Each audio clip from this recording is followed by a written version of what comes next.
warahmatullahi wabarakatuh.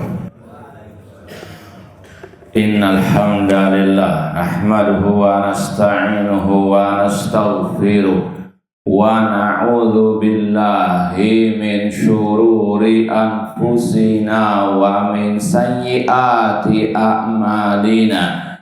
Man yahdihillahu fala mudilla lahu wa man yudlil fala hadiyalah. Asyhadu an la ilaha illallah wahdahu la syarikalah wa asyhadu anna Muhammadan abduhu wa rasuluh. Ya ayyuhalladzina amanu taqullaha haqqa tuqatih wa la tamutunna illa wa antum muslimun. Ya ayyuhan nasu taqu rabbakumul ladzi khalaqakum min nafsin wahidah wa khalaqa minha zawjaha wa batha minhuma rijalan katsiran wa nisaa'a wattaqullaha alladzi tasaaluna bihi wal arham innallaha kana 'alaikum raqiba. Ya ayyuhalladzina amanu taqullaha wa qulu qawlan sadida yuslih lakum a'malakum wa yaghfir lakum dhunubakum wa may yuti'illaha wa rasulahu faqad faza fawzan 'azima.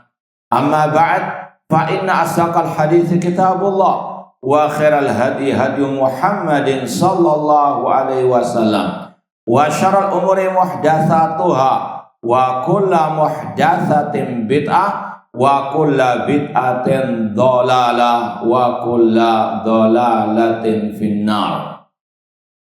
Ma'asal muslimin, ikhwani fillah wa akhwati, bapak-bapak, ibu-ibu, saudara-saudariku rahimani wa rahimakumullah. Alhamdulillah, segala puji bagi Allah Subhanahu wa taala yang mempertemukan kita kembali dalam kajian kitab Aqidah Al-Imam Asy-Syafi'i rahimahullahu ta'ala yang ditulis oleh Fadilatul Syekh Nu'man bin Abdul Karim Al-Wajar hafidhallahu ta'ala. Semoga Allah subhanahu wa ta'ala senantiasa memberikan kepada kita keistiqomahan dalam belajar akidah salaf dan berpegang teguh dengannya sampai akhir hayat kita nanti. Sekarang kita sampai pada halaman 49. Bab maja'a anil imam Syafi'i rahimahullah annal asla al-kitabu was sunnatu. Bab ucapan Imam Syafi'i rahimahullah bahwa yang namanya dalil adalah Al-Quran dan As-Sunnah. Wala yuqalu lil asli lima wala kaifa, dan tidak boleh dikatakan kepada dalil mengapa dan bagaimana. Ana ulangi babnya, bab ucapan Imam Syafi'i bahwa yang namanya dalil adalah Al-Quran dan As-Sunnah al-Hadis, dan tidak boleh dikatakan kepada dalil mengapa dan bagaimana. Kita baca langsung riwayatnya. An Yunus ibni Abdul A'la As-Sadafi rahimahullah qala, berkata Yunus bin Abdul A'la As-Sadafi, murid Imam Syafi'i. Qala Muhammad bin Idris Asy-Syafi'i rahimahullah, berkata Imam Asy-Syafi'i rahimahullah, Muhammad bin Idris Asy-Syafi'i, al-aslu Qur'anun au sunnatun. Imam Syafi'i rahimahullah berkata, yang namanya dalil adalah Al-Quran atau As-Sunnah. Wala yuqal li aslin lima wa kaifa, dan tidak boleh dikatakan kepada dalil mengapa dan bagaimana. Dalam ucapan yang sangat singkat namun padat isinya ini, ada dua bagian yang perlu kita jelaskan. Yang pertama, beliau Imam Syafi'i ingin mengajarkan kepada kita kaum muslimin bahwa yang namanya dalil, yang namanya pedoman dalam beragama itu Al-Quran atau As-Sunnah, Al-Hadis, tentunya hadis yang sahih. Ini merupakan manhaj ulama salaf. Ini adalah manhaj Ahlus Sunnah dalam beragama, apalagi berakidah. Yang namanya dalil Al-Quran dan Sunnah. Apa maknanya? Ucapan individu para ulama, bahkan individu dari sahabat tabi'in, tabi'ut tabi'in. Ya, sekali lagi, ucapan person mereka, individu mereka bukan dalil. Inilah bedanya Ahlus Sunnah dengan Ahlul Bid'ah. Ahlus Sunnah mengatakan yang namanya dalil, qala Allah, firman Allah, qala Rasul, sabda Rasul, dan ijma' para sahabat Rasul SAW atau ijma' para ulama. Adapun ucapan individu, perbuatan individu, ini bukan ad-dalil. Ucapan ulama butuh dalil. Ucapan siapapun harus ditimbang dengan dalil. Ini sekali lagi manhaj yang luar biasa yang ditegaskan, ditekankan oleh Imam Asy-Syafi'i rahimahullah. Namun sangat disayangkan berapa banyak yang mengaku-ngaku pengikut Imam Syafi'i, mereka apa? Alergi dengan kata-kata dikit-dikit dalil, dikit-dikit mana ayatnya, mana hadisnya. Ini ajaran Imam Asy-Syafi'i. Bahkan ada yang mengatakan dalil itu ucapan kiai, ucapan ustaz. Na'udzubillah. Allah berfirman, ittabi'u ma unzila ilaikum min rabbikum. Dalam awal-awal surat Al-A'raf, Allah mengatakan ikuti yang diturunkan oleh Rabb kalian kepada kalian. Itu namanya ad-dalil, wahyu ilahi. Allah berfirman, wa ma atakumur rasulu fakhudhu. Apa yang Rasul ajarkan, ambil. Pegang erat, wa'tasimu bihablil jami'an wala tafarraqu. Berpeganglah dengan tali Allah. Gak ada dari ayat hadis mengatakan ya pegang erat ucapan fulan dan fulan, ya, kecuali qala Allah, qala Rasul wa qala sahabat. Alaikum bisunnati wa sunnatil khulafa ar-rasyidin. Dan ini sekali lagi manhaj metode kita dalam beragama. Maka jangan bimbang, jangan ragu, jangan bingung. Kok ada ucapan ulama seperti ini, ucapan ulama seperti itu? Ya, kita katakan dalil itu sebagai tolak ukurnya. Qala Allah, qala Rasul. Makanya Allah berfirman dalam surat An-Nisa 59, fa in tanaza'tum fi syai'in farudduhu ilallahi wa rasul. Apabila kalian berselisih tentang suatu permasalahan, kembalikanlah kepada qala Allah, qala Rasul. Ini timbangan, barometer, tolak ukur yang hak dari Allah Subhanahu wa taala. Kalau kita mau tahu kebenaran, timbang dengan qala Allah wa qala Rasul. Contoh yang sekarang mungkin lagi viral, pembahasan masalah boleh enggak mencium kaki guru ustaz.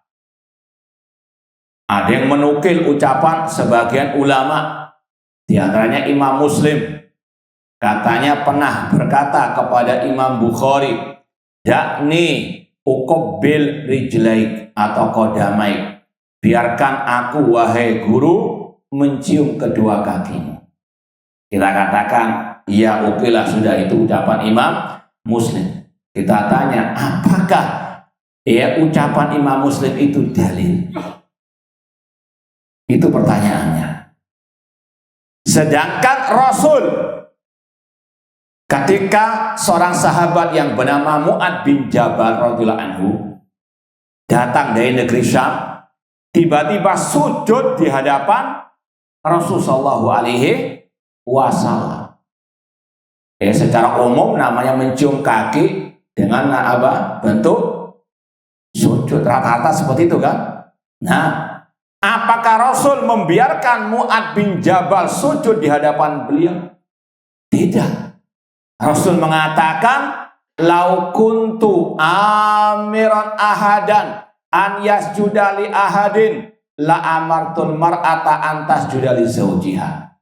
Seandainya aku memerintahkan orang sujud kepada yang lain, entah itu guru, ustadz atau siapapun, seandainya aku memerintahkan seseorang untuk sujud kepada yang lain, aku perintahkan seorang wanita sujud kepada suaminya. Namun sujud lillah. Sekarang antum pilih yang mana? Sabda Rasul, ucapan Rasul, atau ucapan Imam Muslim? Pilih yang mana? Antum di sini. Hah? Yakin? Hah? Nanti di luar berubah enggak? Hah? Ini jangan pernah ragu. Ini qala Rasul. Rasul yang mengatakan. Kalau ada yang mengatakan, oh Imam Muslim kan ulama. Ya Rasul siapa? Hah? Apa nggak dianggap? Masa Imam Muslim salah? Apakah Rasul salah? Bang, kita balikkan seperti itu. Kalau Anda pilih Imam Muslim, kalau kita mau kerasnya, ganti saja syahadat Anda. Wa anna Imam Muslim Rasulullah. Kan begitu. Sedangkan Allah jelas-jelas berkata dalam awal surat Al-Hujurat, ya ayyuhalladzina amanu la tuqaddimu baina yadayillahi wa rasulih. Wahai orang-orang yang beriman, jangan kalian mendahulukan ucapan siapapun di atas firman Allah dan sabda Rasul sallallahu alaihi wasallam. Ini perintah Allah. Jangan mendahulukan ucapan siapapun, entah itu person sahabat, entah person dari ulama, jangan didahulukan dari qala Allah qala Rasul. Karena apa? Tadi sebagaimana kata Imam Syafi'i, yang namanya dalil qala Allah qala Ar-Rasul, Al-Quran dan As-Sunnah nggak boleh dikalahkan dengan ucapan siapapun. Kainan mangkana, bagaimanapun kedudukannya. Sampai-sampai kita masih ingat juga ucapan Abdullah bin Abbas radhiyallahu anhuma, yushiku an tanzil alaikum hijaratun minas sama, aqulu qala Rasul wa qultum qala Abu Bakar wa Umar. Hampir-hampir turun hujan batu dari langit. Aku mengatakan Rasul bersabda, kalian menentangnya dengan ucapan Abu Bakar wa Umar. Ucapan Abu Bakar wa Umar saja kalau bertentangan dengan sabda Rasul, tidak boleh didahulukan ucapan Abu Bakar wa Umar. Padahal mereka manusia terbaik setelah para nabi, para rasul. Itu pun tidak boleh dipertentangkan dengan sabda Rasul. Apalagi ucapan imam atau yang lainnya dari para ahli ulama. Ini pondasi dalam beragama. Qala Allah wa qala Ar-Rasul. Kita silahkan diperintahkan oleh Allah bertanya kepada para ulama, fas'alu ala dzikri in kuntum la ta'lamun. Iya, itu tugas kita, bertanya kepada para ahli ulama. Tapi tidak semua ucapan mereka bisa dijadikan sebagai apa? Pedoman, apalagi kalau jelas-jelas bertentangan dengan Al-Quran dan As-Sunnah. Mungkin mereka ada yang mentakwil, oh yang dilarang itu kalau sujud rukuknya dalam rangka menyembah. Kalau sekedar takzim, menghormati, nggak apa-apa. Paham? Itu ilmu ngelesnya mereka. Biasalah ahlu takwil, semua ditakwilkan. Sifat Allah saya ditakwilkan. Maka kita katakan tadi, Mu'adz bin Jabal ketika sujud kepada Rasul dalam rangka menyembah Rasul atau untuk menghormati Rasul. Nah, menghormati, apalagi kalau kita ingat penjelasan para ulama, kenapa Mu'adz bin Jabal sujud di hadapan Rasul pada waktu itu? Karena beliau ketika di negeri Syam, beliau melihat orang-orang negeri Syam sujud kepada raja mereka, Raja Kisra, dalam rangka ta'zim kepada sang raja. Kata Mu'adz bin Jabal, Rasul lebih mulia daripada Kisra. Kalau mereka saja sujud menghormati rajanya, maka kami lebih layak untuk apa? Sujud kepada Rasul dalam rangka apa? Ta'zim. Jangan sampai naudzubillah min dzalik menuduh Mu'ad menyembah. Enggak. Beliau apa? Sekedar ta'zim kepada Rasul. Rasul tidak mau. Dan Rasul tadi memberikan kaidah sujud hanya untuk Allah.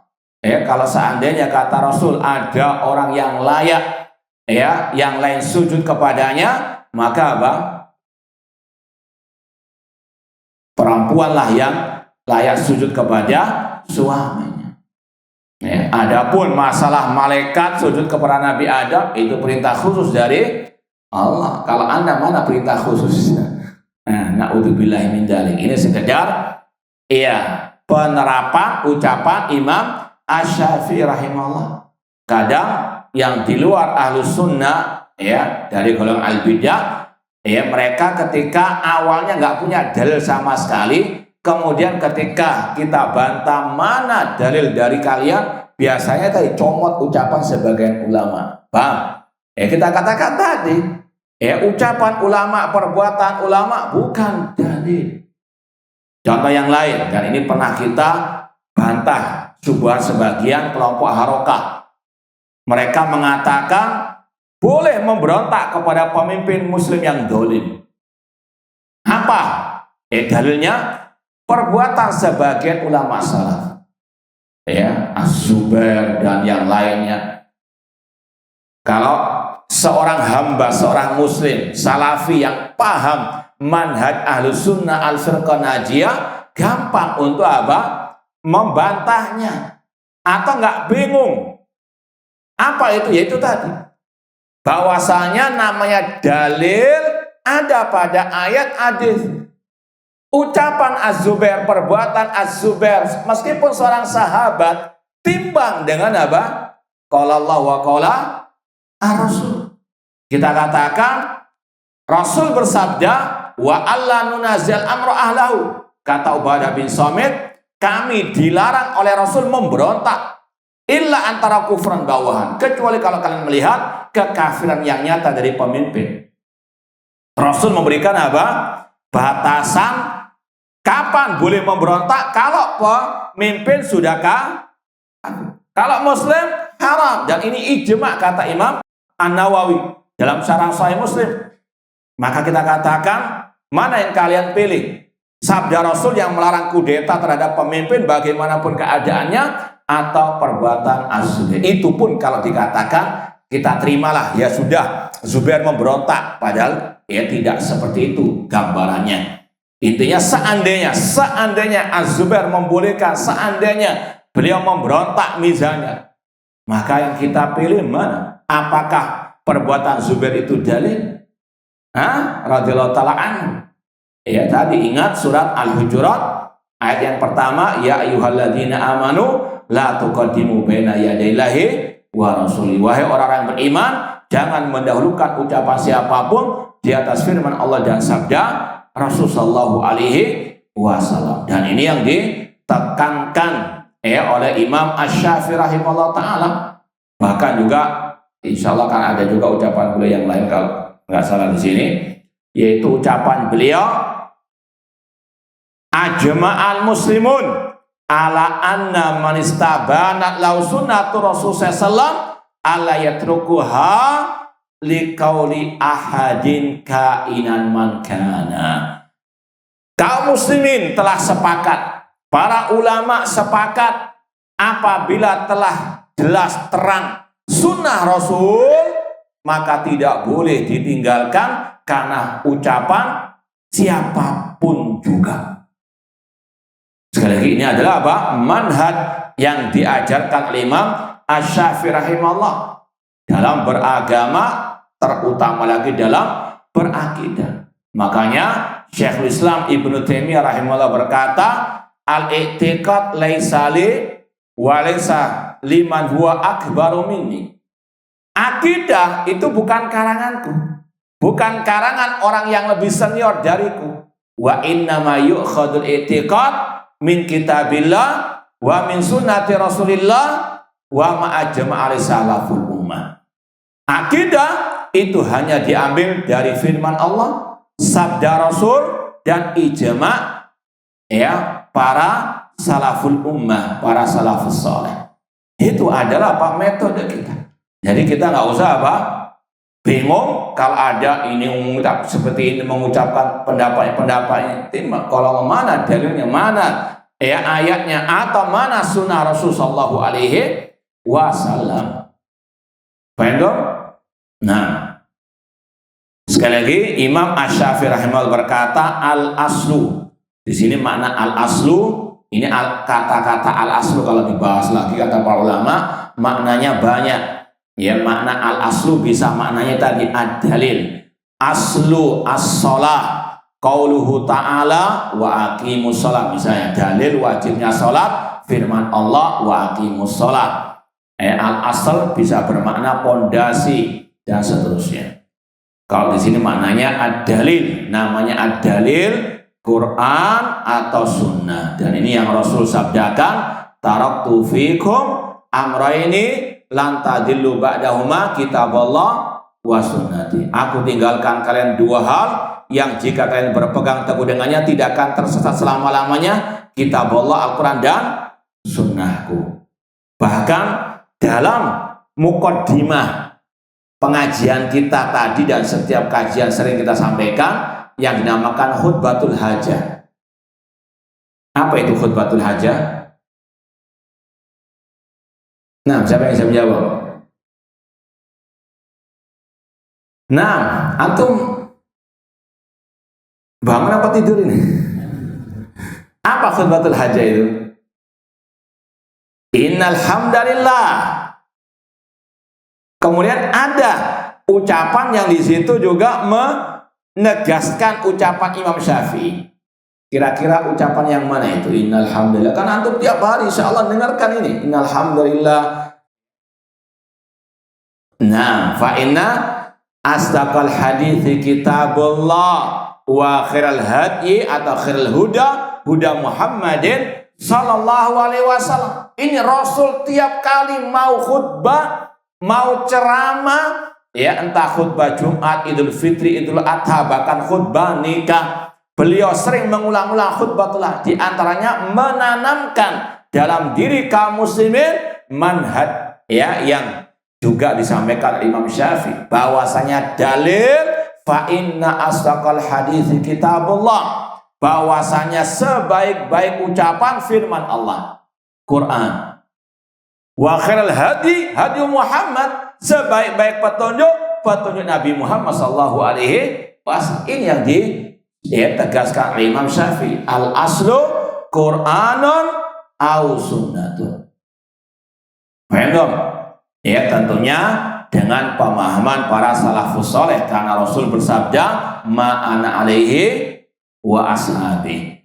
Al-Quran dan sunnah tidak cukup. Kenapa? Karena Rasul yang mengatakan demikian, alaikum bisunnati. Apakah titik sampai di sini? Tidak. Wa sunnatil khulafa rasyidin. Kelompok yang selamat ma'ana alaihi.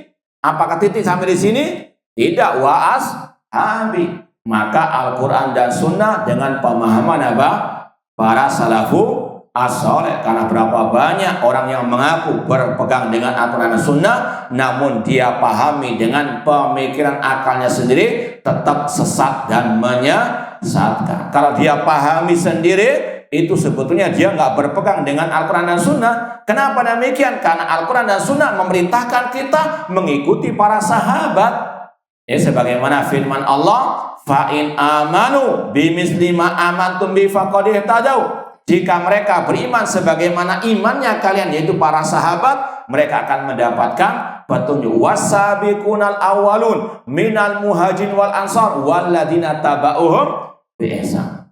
Sekali lagi, ini yang ditekankan oleh para ulama ahlus sunnah wal jamaah dakwah salafiyah. Al-Quran dan sunnah harus dipahami dengan pemahaman para salafus saleh, dan itu bagian dari mengamalkan firman Allah dan sabda Rasulullah sallallahu alaihi wasallam. Kelompok Syiah Rafidhah, ya sebagian mereka memakai ayat tapi mereka tafsirkan sendiri. Kelompok Khawarij demikian, pakai ayat, pakai hadis, namun mereka tafsirkan sendiri. Adapun dakwah salafiyah, qala Allah, qala Rasul, dengan pemahaman para salafu as-saleh. Jadi sekali lagi jangan tertipu juga. Oh, ini kan slogannya berpegang dengan Al-Quran dan Sunnah. Dengan pemahaman siapa dulu? Baik dong, ahlul bid'ah juga ya mengaku-ngaku demikian. Tapi sebetulnya kalau diteliti tadi, ya pemahamannya terhadap Al-Quran dan Sunnah ini nggak sesuai dengan Al-Quran dan Sunnah itu sendiri. Baik dong, paham atau enggak? Baik, kemudian dalam ucapan Imam Syafi'i di sini ada sedikit mungkin yang perlu didalami. Kata beliau, al-aslu Qur'anun au sunnah. Namanya dalil itu adalah Al-Quran atau, ini yang kita mau tekankan, atau as-sunnah. Sebagian orang mengatakan dalil harus dua-duanya. Nggak cukup hadis tok, harus hadis dan apa? Al-Quran. Kalau ada hadisnya tok tanpa ada ayatnya, nggak boleh diterima. Ini ucapan yang batil. Ya, sekali lagi, dalil itu Al-Quran dan Sunnah yang kita sampaikan tadi bukan berarti harus ada dua-duanya. Bisa jadi hanya Al-Quran saja atau hanya apa? Hadis saja. Contoh misalnya, ini juga sering jadi perdebatan sebagian orang, masalah menghadiahkan pahala haji atau umroh. Ya, ini dulu pernah kita debat sama sebagian orang yang hadir pengajian. Namun debat terus masalah ini. Dalam hadis Sahih Muslim, ada seorang sahabat Rasulullah SAW bertanya, ya Rasulullah, ufturitat ummi walam tusi, lau takallamat tasaddaqat, afalaha ajrun in tasaddaqtu anha. Hadisnya dalam Sahih Muslim. Ya Rasulullah, ibuku meninggal mendadak dan belum sempat menulis wasiat. Seandainya ibuku bisa berwasiat, berbicara sebelum meninggal, dia mungkin akan bersedekah. Apakah dia bisa mendapatkan pahala jika aku bersedekah atas namanya dengan meniatkan pahala untuknya? Kata Rasul, na'am, iya. Hadis Sahih Muslim. Sebagian orang, kelompok kaum muslimin mengatakan, oh, tidak bisa. Kenapa? Karena nggak ada ayatnya. Nggak ada ayat yang membicarakan masalah apa? Menyedekahkan harta niatnya untuk yang meninggal dunia. Bahkan kata mereka itu bertentangan dengan ayat wa alaisa lil insan illa ma sa'a. Tidaklah seorang mendapatkan pahala kecuali dengan usahanya sendiri. Sekarang pertanyaannya, ini hadisnya sahih atau enggak? Dalam Sahih Muslim. Sahih ya. Apakah mungkin hadis yang sahih bertentangan dengan ayat? Nah, tidak mungkin bertentangan dengan ayat, karena Allah yang mengatakan walau kana min indi ghairillahi lawajadu fi ikhtilafan katsira. Seandainya Al-Quran bukan dari sisi Allah, mereka akan mendapatkan pertentangan, kontradiksi yang banyak. Namun ketika ayat dan juga hadis dari Allah, nggak mungkin ada pertentangan. Cuma ya karena sebagian orang yang belum bisa memahami cara menjamakkannya. Adapun ayat wa alaisa lil insan illa ma sa'a, kata para ulama, tidaklah seseorang mendapatkan pahala kecuali dari hasil usahanya. Sekarang ada seorang anak bersedekah dengan nama orang tuanya. Anak itu hasilnya siapa? Orang tua. Paham ya? Maka tidak ada kontradiksi. Ketika anak bersedekah, apalagi Rasul yang mengikrarkan, membolehkan. Kok inti nggak membolehkan? Paham ya? Jadi sekali lagi, cukup hadis tanpa ayat pun bisa. Dan itu pun kalau mau didalami lagi, ketika ada hadis pasti ada ayatnya. Apa itu? Firman Allah, wa ma'atakum rasulu fakhudhu. Apa yang Rasul ajarkan, maka ambillah. Wah, makanya dulu ada kisah dialog Abdullah bin Mas'ud radhiyallahu anhu dengan seorang perempuan. Sang perempuan ini mendengar sabda Rasul yang dibawakan oleh Abdullah bin Mas'ud, bahwasanya Rasul melaknat perempuan-perempuan yang menambah rambut palsu atau yang bertatu. Abdullah bin Mas'ud mengatakan, dan itu ada di dalam Al-Quran. Ya, ada hadisnya. Kemudian kata Abdullah bin Mas'ud, dan itu ya ada dalam Al-Quran. Sang perempuan ini mengatakan, wahai Abdullah bin Mas'ud, aku sudah membaca Al-Quran, khatam Al-Quran, nggak aku dapati Allah melaknat perempuan yang bertato atau yang mentato atau yang tadi menyambung rambutnya.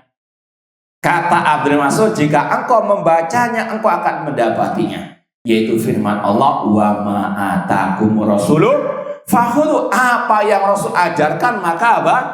Ambillah. Paham ya? Meskipun itu secara global, namun ini kaidah hadis Rasul wajib diambil, itu perintah Al-Quran. Paham dong? Nah, intinya tidak harus ada hadisnya kemudian ada apa ayatnya yang sama persis. Ya, sekali lagi, hadis yang sahih satu hadis saja meskipun tanpa ada ayatnya tadi sudah cukup sebagai apa?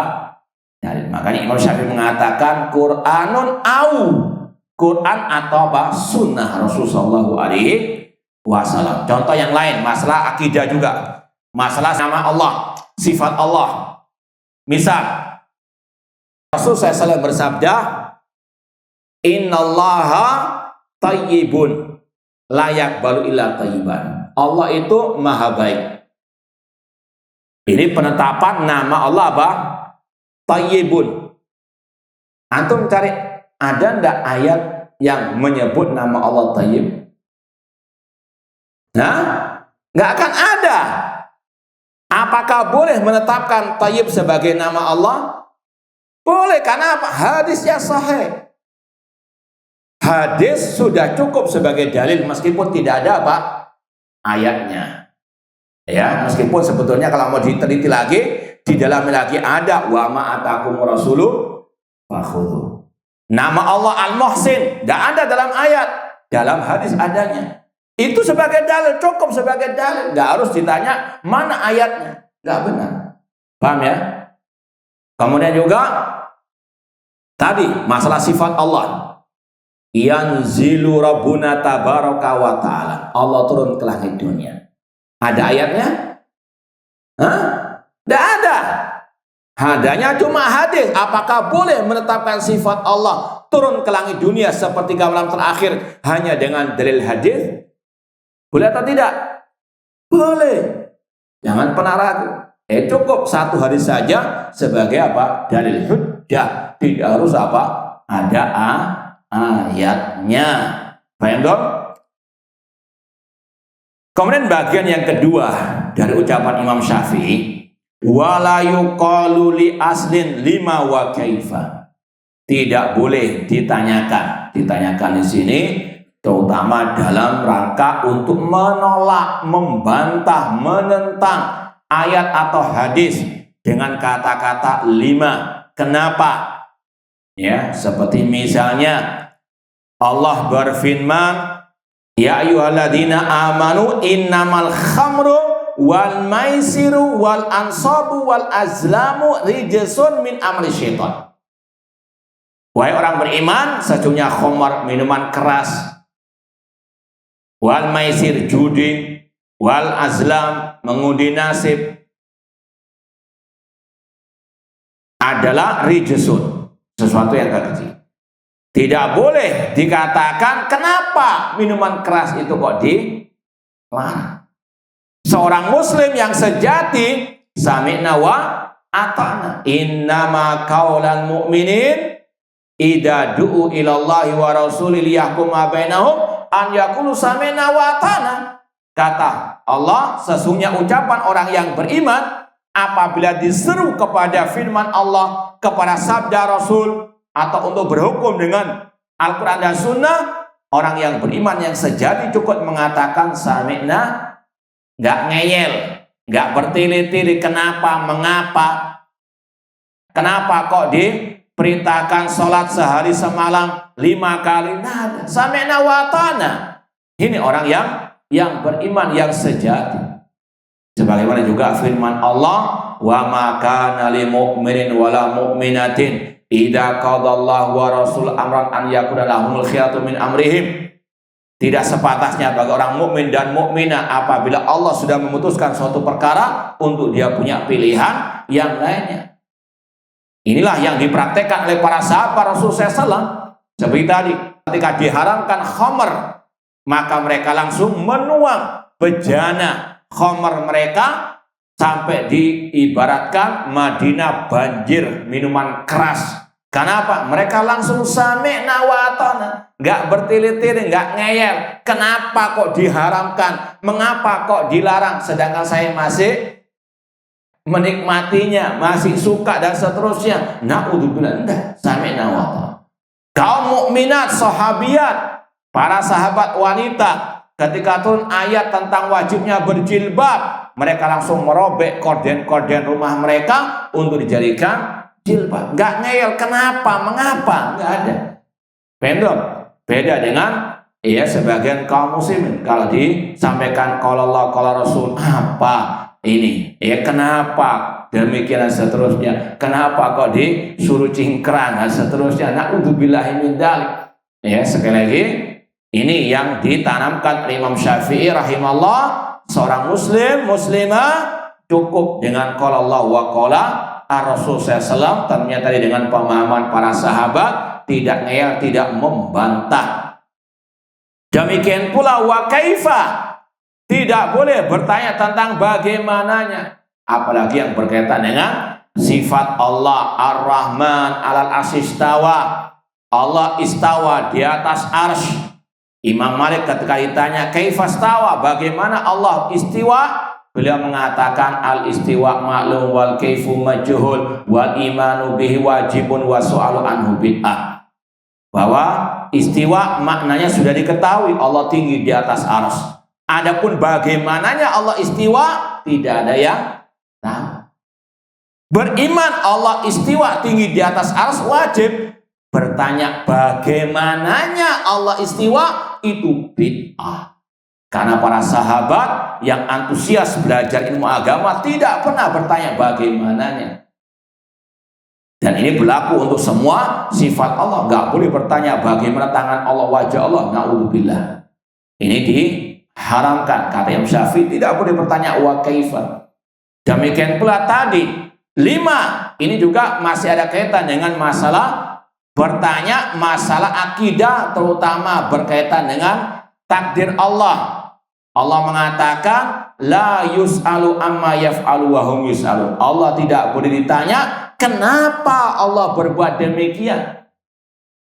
Justru mereka lah yang akan ditanya oleh Allah. Kenapa saya kok dilahirkan gak kayak Imam Syafi'i, alim ulama, imamnya ahli sunnah. Oh, antum belajar saja tidur-tiduran kok mau jadi Imam Syafi'i, paham?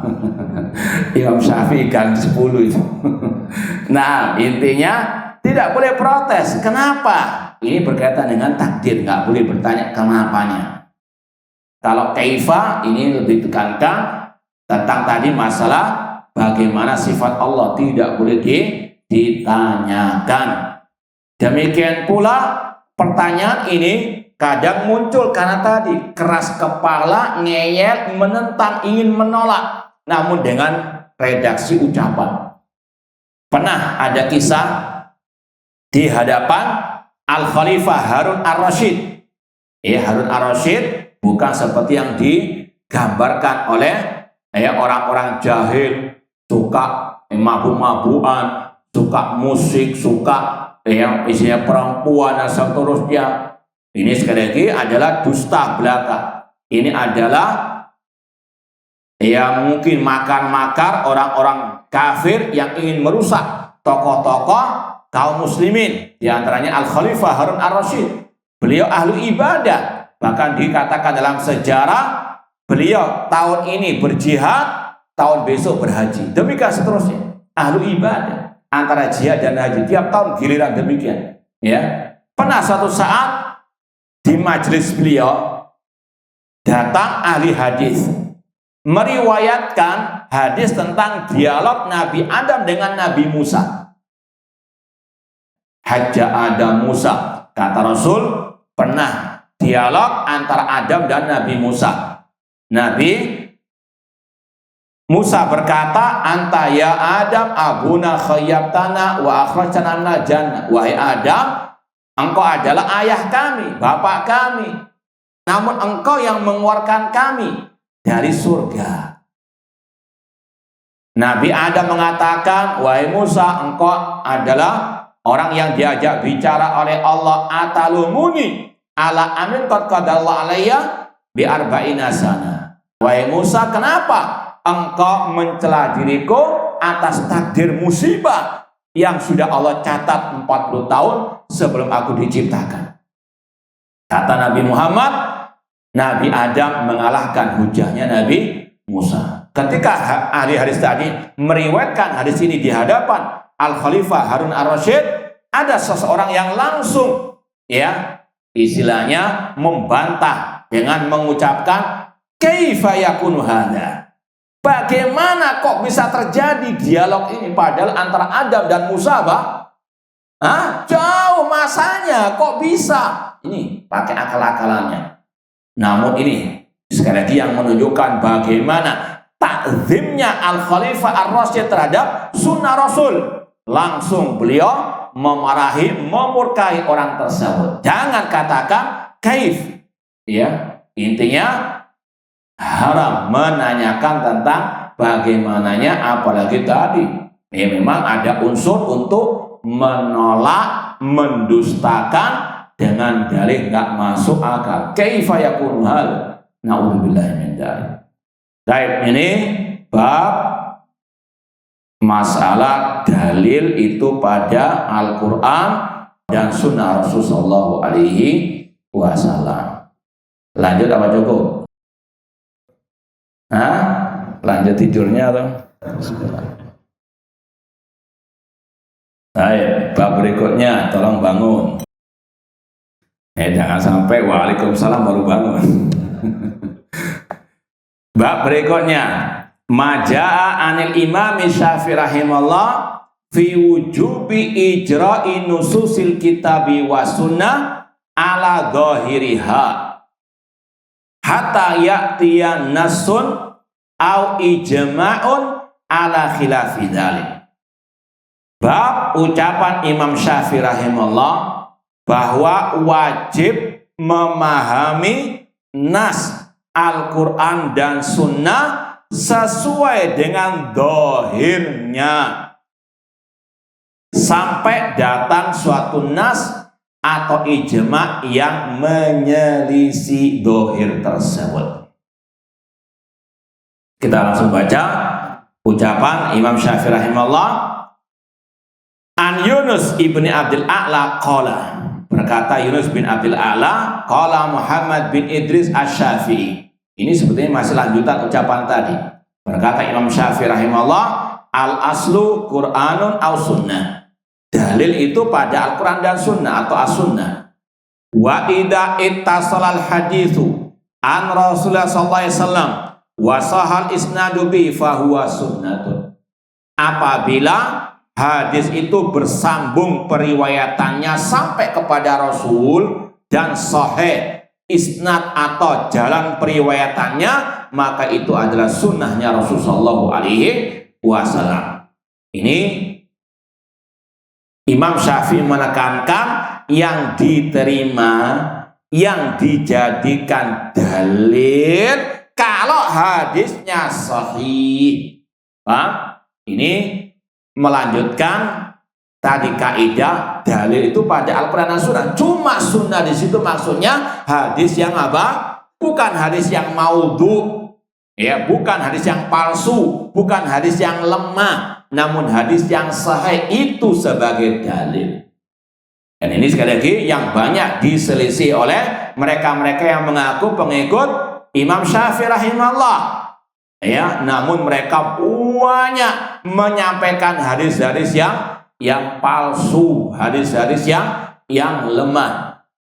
Bahkan mungkin beberapa saat yang lalu antum pernah mendengar tokoh mereka sendiri memperingatkan mereka jangan menyebarkan hadis-hadis yang palsu tentang Maulid Nabi.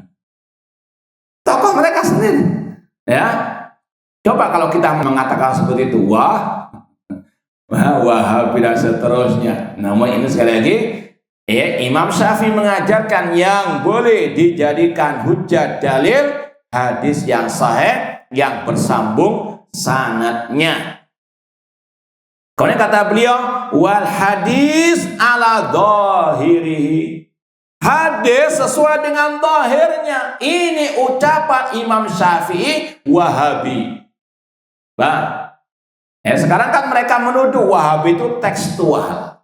Bang, bahkan dalam kasus tambang kapan lalu itu kan pernah dengar dialog mereka itu. Gara-gara tambang Wahabi disalahkan. Bang itu, kenapa? Wahabi itu tekstual. Ya, memahami nas sesuai dengan dohirnya tok. Ini ucapan Imam Syafi'i. Berarti Imam Syafi'i apa? Wahabi. Mereka nggak melek-melek dari dulu. Padahal katanya pengagum Imam Asy-Syafi'i rahimahullah. Contoh dalam tauhid asma wa sifat yang kita sampaikan tadi. Kata Imam Syafi'i al-hadis ala dhahirihi. Hadis sesuai dengan dohirnya. Rasul mengatakan yanzilu rabbuna tabaraka wa ta'ala ila sama'id dunya. Allah turun ke langit dunia. Lafadznya, dohirnya yanzilu rabbuna. Yang turun Allah Ta'ala. Ini dohirnya hadis. Kata Imam Syafi'i, kita pahami hadis sesuai dengan dohirnya. Tidak boleh takwilkan. Ini yang dipakai oleh apa? Salafi Wahabi.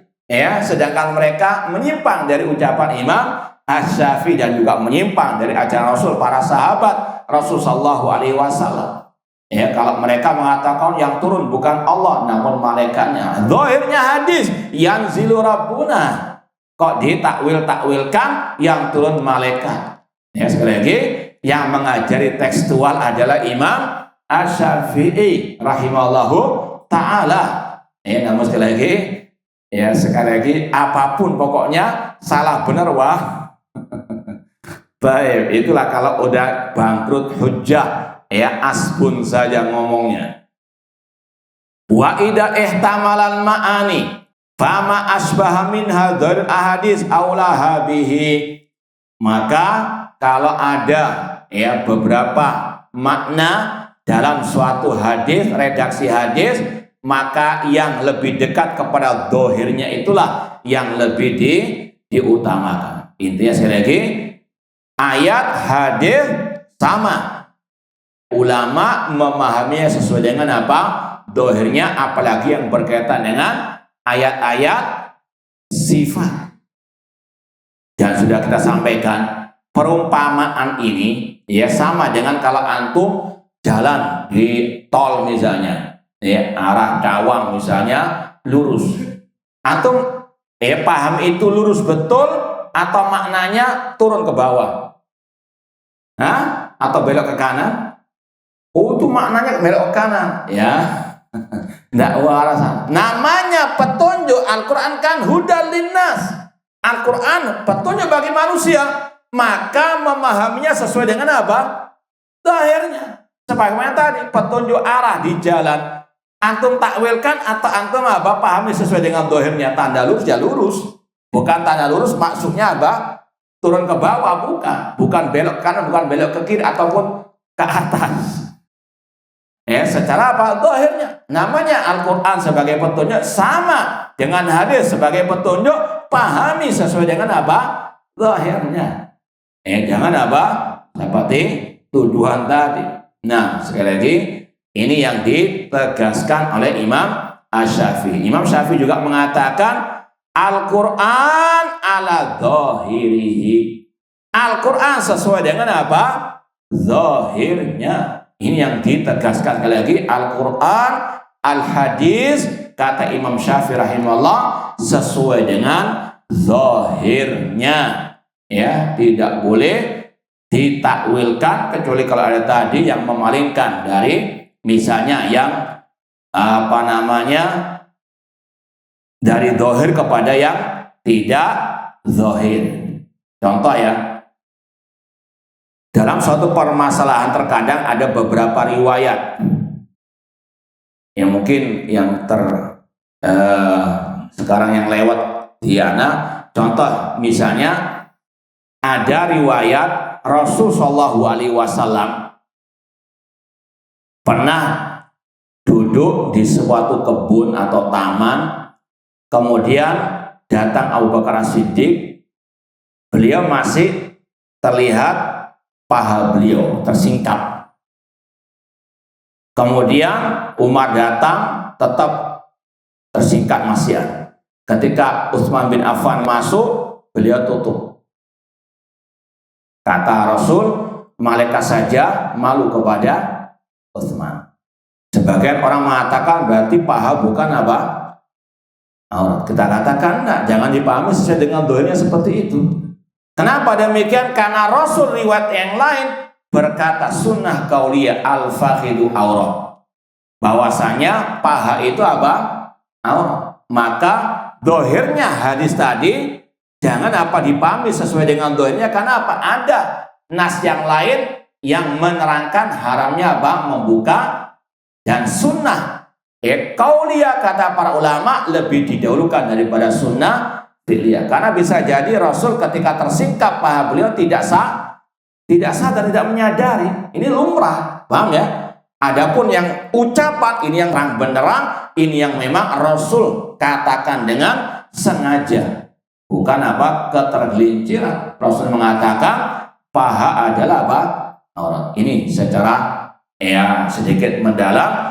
Secara asal hadis atau ayat pahami sesuai dengan dohirnya, kecuali kalau ada yang memalingkan dari yang dohir kepada yang lainnya. Paham? Ya, cuma yang paling ditekankan tadi, ya tekstual nggak ada masalah selama itu memang betul-betul sesuai dengan dohirnya, tidak ada yang memalingkan dari yang dohir kepada yang lainnya. Contoh tadi, Allah turun ke langit dunia. Kalau ada yang mentakwil malaikat yang turun, dari mana inti mentakwilkan malaikat? Apakah ini dapat pangsit? Sedangkan redaksi hadisnya jelas, yaqulu, Allah berfirman, man yastaghfiruni faghfirullah, siapa yang mohon ampun kepadaku, aku akan ampuni. Enggak ada yang memalingkan dari dohir hadis itu yang mengatakan ya Allah turun ke langit dunia dibawa kepada mana yang tidak ada. Ya, sekali lagi ini yang harus betul-betul dipahamkan kepada kaum muslimin. Gimana? Lanjut apa cukup? Atau soal jawab dulu? Atau mau ngopi dulu? Lanjut. Baik. Bab berikutnya. Bab maja'a anil Imam Syafi'i rahimahullah annahu la yajuz mu'aradatu nususis syara' bil aql. Bab ucapan Imam Syafi'i rahimahullah bahwa tidak boleh menentang nas syariat dengan akal pikiran. Ya, tidak boleh menentang nas syariat ayat hadis dengan akal pikiran. An Ibrahim ibni Muhammad Asy-Syafi'i wa dzakara Aba Abdullah ibni Idris Asy-Syafi'i faqal sami'tuhu yaqul, aku mendengar Imam Syafi'i berkata, innalil akli haddan yantahi ilaihi. Akal itu punya batasan yang dia berhenti kepadanya. Kama annalil basar haddan yantahi ilaihi. Sebagaimana penglihatan itu ada batasannya untuk dia melihat. Ini sekali lagi kaidah yang luar biasa yang diselisihi oleh ahlul bidah, ahlul kalam, yang mereka mengaku pengikut Imam Syafi'i namun jauh dari akidah dan manhaj Imam Syafi'i rahimahullah. Mereka apa? Lebih mengutamakan akal daripada Al-Quran dan Sunnah. Allah berfirman, Ar-Rahman 'alal 'arsy istawa. Allah istawa di atas arsy. Menurut akal mereka, kalau Allah di atas arsy, berarti Allah butuh kepada apa? Oh, berarti Allah nggak di atas arsy. Ini adalah apa? Mendahulukan akal daripada nas. Allah mengatakan dalam 7 ayat Al-Quran, Ar-Rahman 'alal 'arsy istawa. Ijma' sahabat tabi'in semuanya memahami sesuai dengan dohirnya. Istawa artinya ala wartaf. Nggak ada yang mentakwil, nggak ada yang ngeyel, nggak ada yang mendahulukan akal daripada nas tersebut. Ini muncul orang-orang yang mengaku pengikut Imam Syafi'i, cuma tadi ngeyel, menolak sifat istiwa Allah di atas arsy dengan dalil apa? Nggak masuk akal. Masa Allah di atas arsy? Kalau Allah di atas arsy berarti Allah lebih kecil daripada arsy. Na'udzubillahi min dzalik.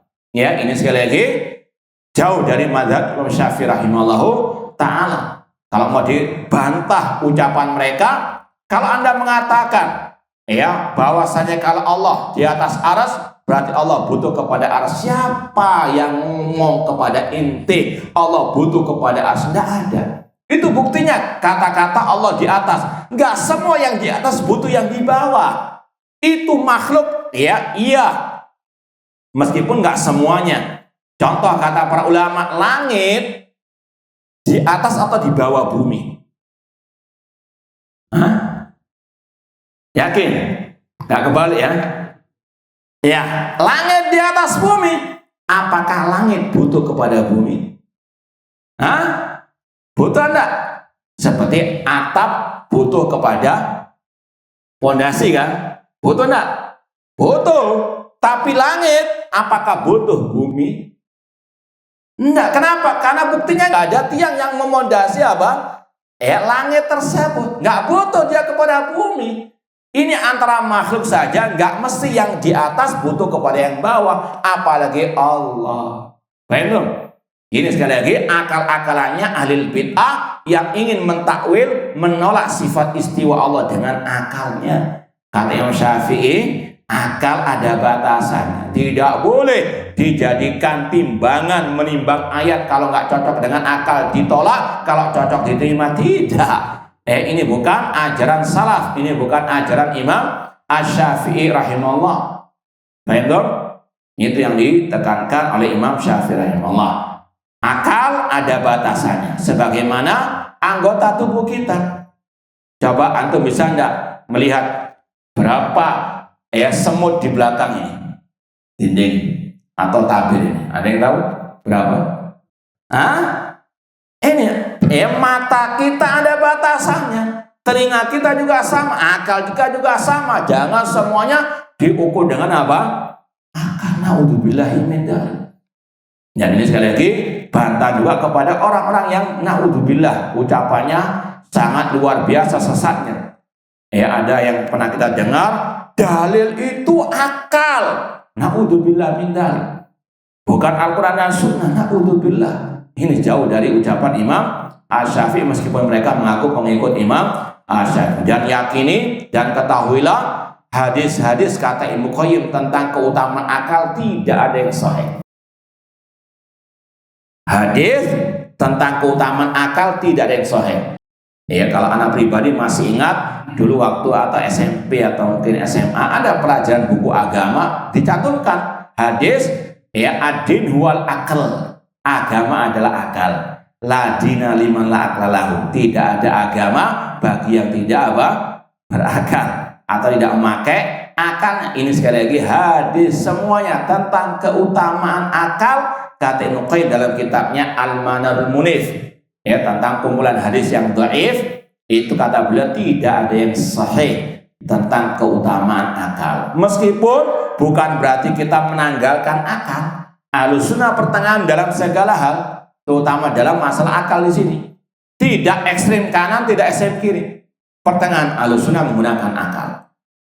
Yang ekstrem kanan yaitu yang memakai akal namun sampai berlebihan, lebih mengutamakan akal daripada Al-Quran dan Sunnah. Ini hadisnya nggak masuk akal, nggak diterima. Na'udzubillah min dzalik. Ini kata Imam Az-Zahabi rahimahullah, seperti Abu Jahal man qala da'na min kitabin wa sunnatin wa hatil akal fahuwa Abu Jahal. Ya, kata Imam Dhahabi, kalau ada orang mengatakan tinggalkan Al-Quran dan Sunnah, cukup dengan akal, ini Abu Jahal. Bahkan ada yang lebih parah lagi. Kata Imam Dhahabi juga dalam kitab Syiar Alamin Nubala, kalau ada orang mengatakan gak usah pakai ayat, gak usah pakai hadis, gak usah pakai akal, cukup perasaan saja, maka dia iblis yang menampakkan diri sebagai manusia. Ini sekali lagi ungkapan ulama yang luar biasa kepada ahli bidah tersebut. Intinya, akal boleh digunakan, tapi pada batasannya. Sebagaimana kata Imam Syafi'i, ada batasannya. Makanya dalam Al-Quran dikatakan afala taqilun inna fi khalqis samawati wal ardi wa ikhtilafil laili wan nahari laayatin lil albab. Ini fungsi akal. Untuk apa? Memikirkan tanda-tanda kekuasaan Allah yang nantinya masuk kepada kesimpulan Allah satu-satunya yang berhak untuk diibadah. Akal digunakan untuk mentauhidkan Allah. Akal digunakan untuk memahami Al-Quran dan Sunnah, bukan untuk menentang Al-Quran dan Sunnah. Adapun kelompok ekstrem kanan, mereka memakai akal namun berlebih-lebihan sampai mendahulukan akal daripada Al-Quran dan Sunnah. Lawannya orang-orang yang menanggalkan akal, nggak pakai akal, nyembah sapi, bang. Ya, sapi kok dia apa? Bahkan pernah kita lihat sampai minum air kencingnya. Nah, untuk ini benar. Atau yang seperti orang-orang sekarang belajar kepada dai-dai yang hanya asbun saja dan kelakuannya naudzubillahi min dzalik. Enggak ada qala Allah, enggak ada qala Rasul, yang ada ucapan yang kurno, ucapan yang kotor, enggak ada. Ilmu yang disampaikan hanya hiburan saja, enggak pakai akal. Belajar ilmu namun apa? Kepada orang yang enggak berilmu, enggak pakai apa? Ini akal tempatkan pada apa? Pada tempat. Pas jam 6 kita tutup dan kita buka soal jawab kalau ada. Kalau tidak ada, alhamdulillah. Assalamualaikum warahmatullahi wabarakatuh. Assalamualaikum warahmatullahi Tadi seperti akal ada semua ada batasnya. Kalau yang sering di itu ya orang itu kan sabar itu ada batasnya. Assalamualaikum warahmatullahi wabarakatuh. Ini pembahasan yang lain sebetulnya. Sabar ada batasnya. Ada ini kayak senjata bermata dua. Bisa kadang digunakan untuk yang hak, bisa untuk yang batil. Kadang sabar harus betul-betul ditempatkan pada tempatnya. Sebagaimana kalau istilah kita yang lain, memaafkanlah. Kata Syekh Muhammad bin Utsaimin, tidak semua orang berhak dimaafkan. Sama, ini ada kaitan dengan sabar tadi. Kepada siapa kita bersikap sabar tersebut? Sabar dalam artian kan menahan diri. Enggak apa? Enggak berucap, enggak berbuat apapun. Sabar. Ini lihat sikotnya. Kadang ada batasnya, kadang enggak ada batasnya. Kadang ada batasnya, kadang nggak ada batasnya. Contoh ini kita menghadapi sekarang ada si B, si C. Si B, dia ini orang yang memang fakir, orang miskin, Dia ini hutang kepada kita. Memang dia karena kebutuhan mendesak. Dan dia berjanji akan mengembalikan 1 bulan lagi yang dia pinjam. Ternyata qadar Allah nggak bisa. Kita tahu keadaannya. Dalam konteks seperti ini, sabar atau nggak sabar? Sabar atau nggak sabar? Sabar kalau bisa apa? Bisa sedekahkan. Wa anta sadaqu khairun lakum. Ini harus apa? Nggak boleh atau batasi sabar. Bayangkan, meskipun mungkin 2 bulan berikutnya belum bisa bayar hutang, atau tahu sikonya seperti itu. Jangan apa? Dipaksa untuk 2 rumah Jangan. Sabar. Karena atau tahu sikonya seperti itu. Layak memang disabari, bahkan kalau bisa dimaafkan hutangnya. Paham Pak ya? Tapi ada si C. Dia ya kecukupan sebetulnya. Cuma dia memang hobinya utang. Kalau nggak utang gatel dia. Ya, hutang dia, janji, ya bulan depan akan dikembalikan. Ya kita tagih. Ternyata meleset janjinya. Senjatanya apa?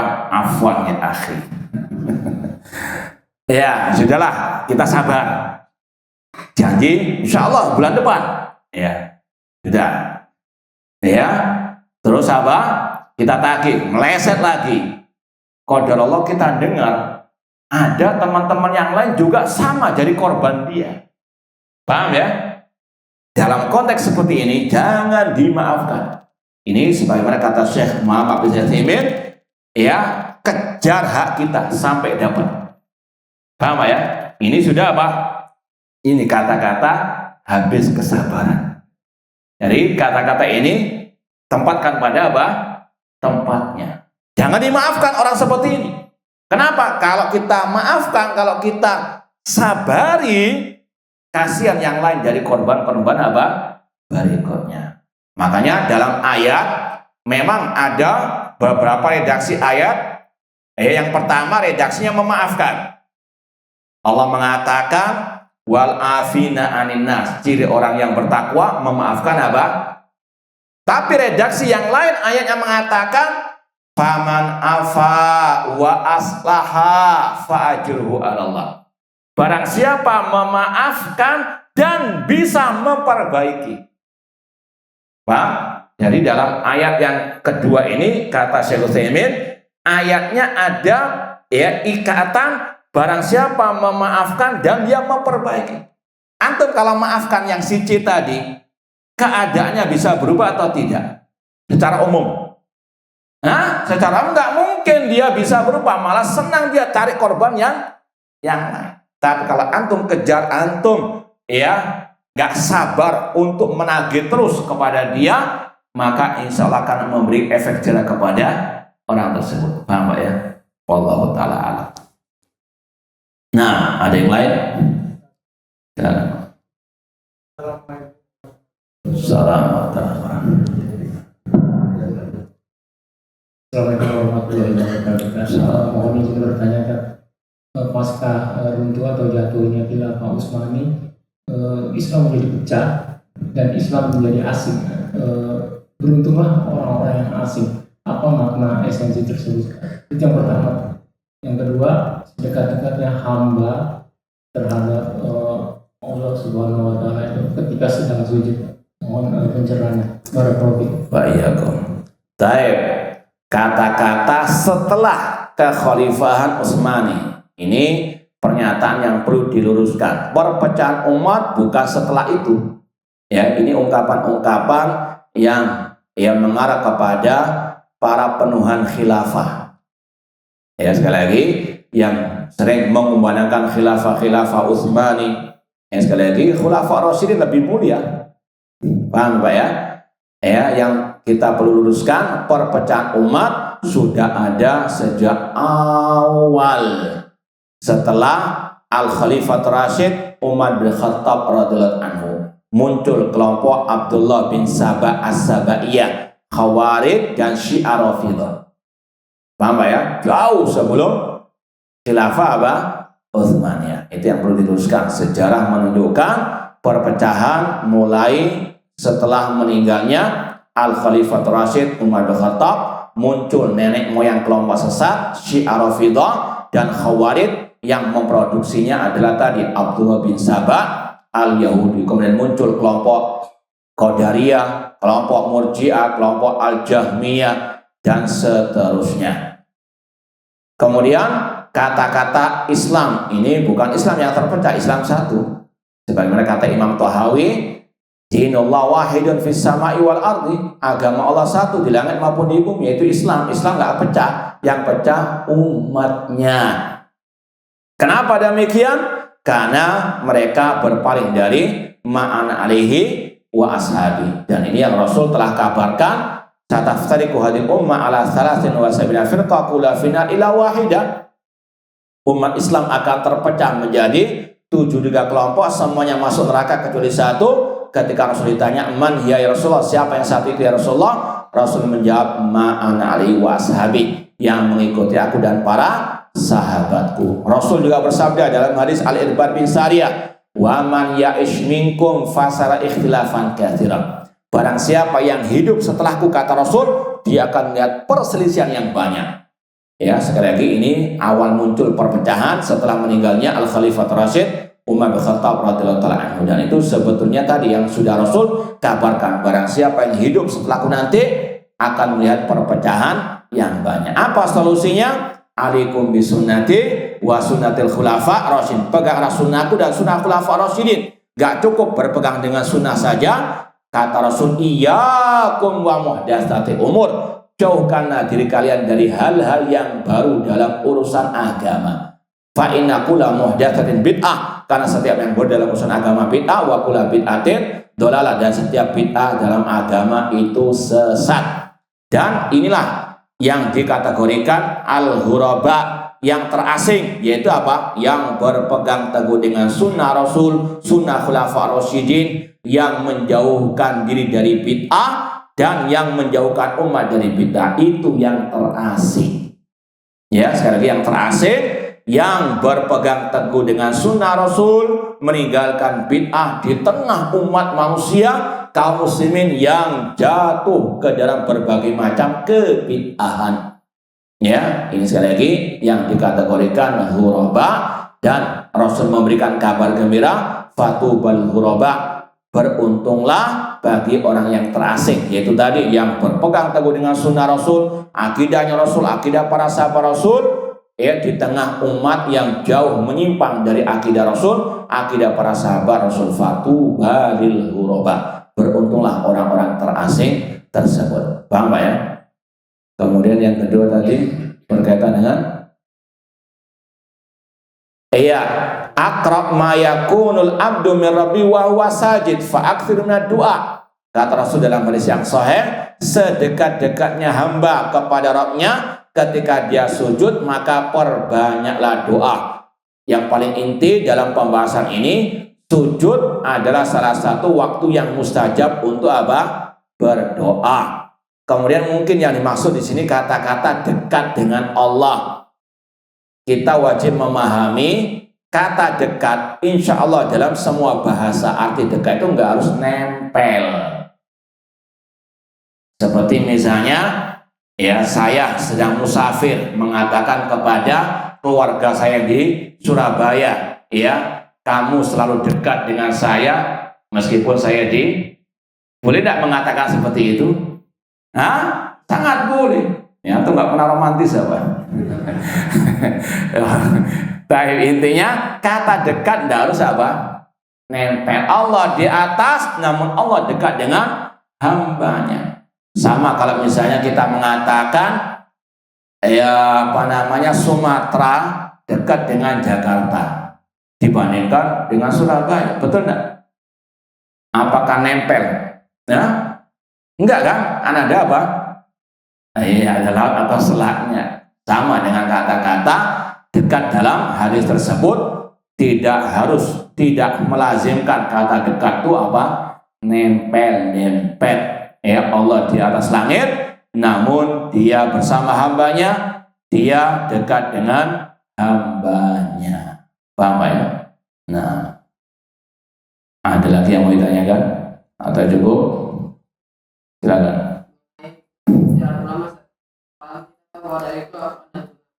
Boleh nggak kita mengatakan ulama itu tergelincir dengan akal kita, tidak sesuai dengan aturan sunnah, tanpa kita melihat ada ulama yang membantah atau yang menyetujui perbuatan yang tergelincir itu, Ustaz? Seperti tadi yang Imam Muslim tadi, Ustaz. Apakah boleh kita mengatakan dia tergelincir tanpa kita melihat perkataan ulama yang membantah atau yang setuju dengan perbuatan? Iya, kita katakan yang pertama, siapapun yang menyelisih aturan sunnah, maka ucapannya tidak boleh diikuti. Dan itu juga pesan Imam Syafi'i, idza khalafa qauli qala Rasul fadribu qauli ardul haid.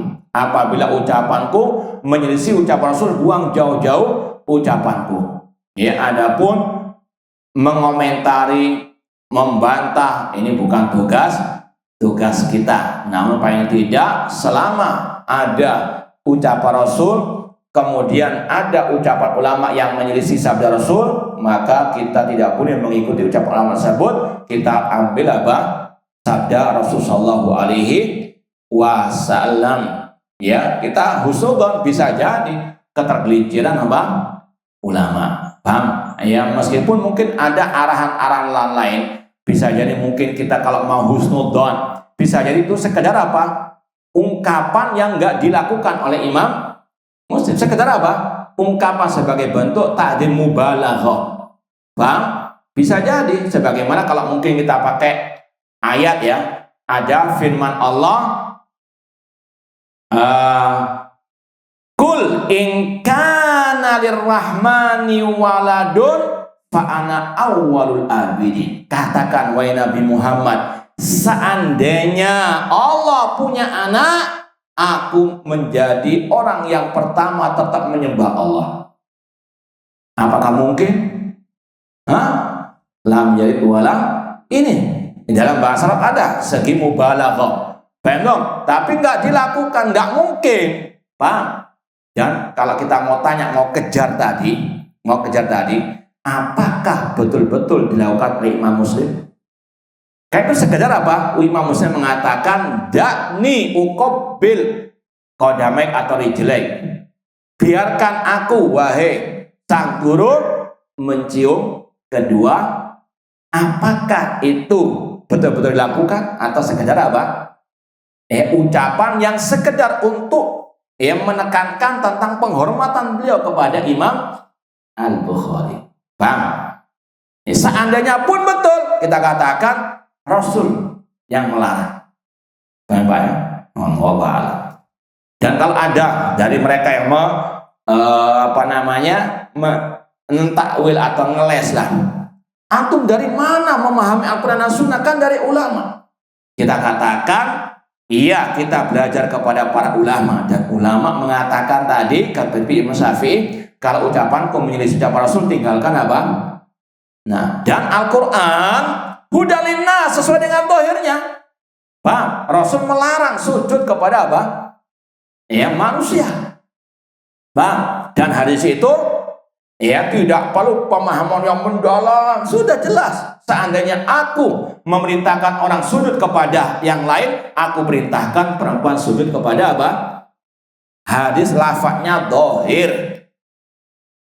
Orang yang paham bahasa Arab, paham makna hadis tersebut, larangan sujud kepada manusia. Tidak perlu apa? Harus mendatangkan tafsir dan seterusnya. Ini lafadznya dhahir sudah. Paham? Nah, kata para ulama, ada memang ayat-ayat yang memang langsung redaksinya itu jelas sudah. Meskipun ada sebagian yang lain perlu mungkin pendalaman, namun secara hukum asal sesuai dengan ucapan Imam Syafi'i ala dhahirihi. Paham ya? Nah, ada yang lain? Allah. Jadi bagaimana kita supaya istiqomah selalu memilih yang muhkam di antara yang mutasyabihat, baik dari Quran maupun hadis, karena kadang-kadang hati itu kan ada was-wasnya gitu. Iya, yang pertama ikhlaskan dalam thalabul ilmi. Kata para ulama, orang yang ikhlas insya Allah bisa istiqomah. Dalilnya sabda Rasul, inna ahadakum layak malu bi amali ahli jannah hatta ma yakuna bainahu wa baina ila dira' fa yasbiqu al kitab fa ya'malu bi amali ahli nar fa yadkhuluha. Sesungguhnya salah seorang di antara kalian dulu ada yang berbuat seperti perbuatan penghuni surga, sampai antara dia dengan surga selangkah saja. Namun takdir mendahulunya, dia pun menutup hidupnya dengan perbuatan penghuni api neraka, dan dia pun masuk neraka. Awalnya baik, akhirnya jelek. Kenapa? Apa sebabnya? Dalam hadis itu di redaksinya ada kata-kata tambahan fima yabdulun nas. Dia ketika berbuat yang baik itu yang memang nampak di hadapan manusia, zahirnya baik, namun batinnya tidak. Allah balikkan keadaannya dari baik kepada tidak baik. Maka hati-hati, al-ikhlas jaga. Ya, dan kita sudah menyaksikan berapa banyak yang berguguran di tengah jalan. Dulunya ya Salafi, sekarang jadi mantan Salafi. Dulunya ahli sunnah, sekarang jadi mantan ahli sunnah. Dulu membela akidah ya salaf, sekarang memusuhi akidah salaf. Dan ini sudah banyak terjadi. Ini wallahu alam ya, sekali lagi kalau secara umum salah satu faktornya adanya apa? Ketidakikhlasan ya. Kemudian juga tadi dulunya jelas mengharamkan misalnya peringatan Maulid Nabi, sekarang mulai cari-cari ucapan, sebagian ulama membolehkan dan sebagainya, mutasyabihat yang cari-cari. Nah, ini diantara apa? Tadi ingat faktor al-ikhlas, jaga keikhlasan. Kemudian yang kedua, kalau kita mau ya istiqomah, terutama tadi mengikuti yang betul-betul muhkamat, mengembalikan yang mutasyabihat kepada yang muhkamat, terus dengan talabul ilmi. Ya, terus dengan kita terutama murojaah kitab-kitab akidah, dari satu kitab akidah salah kepada yang lain. Nah, itu akan lebih apa? Mengokohkan langkah kita. Dan jangan pernah lupa doa. Ya, seperti tadi kata Rasul ketika sujud, fa'akthiru minat doa. Dia doa, ya muqallibal qulub, tsabbit qulubana ala dinik. Ya, semoga Allah senantiasa menghidupkan dan mewafatkan kita di atas tauhid dan sunnah Rasulullah sallallahu alaihi wasallam. Cukup ya? Baik, ana rasa cukup sekian, kurang lebihnya mohon maaf. Wa jazakumullahu khairan, sepertiannya aku qouli hada wa akhiru da'wana anil hamdulillahi rabbil alamin. Wassalamualaikum warahmatullahi wabarakatuh.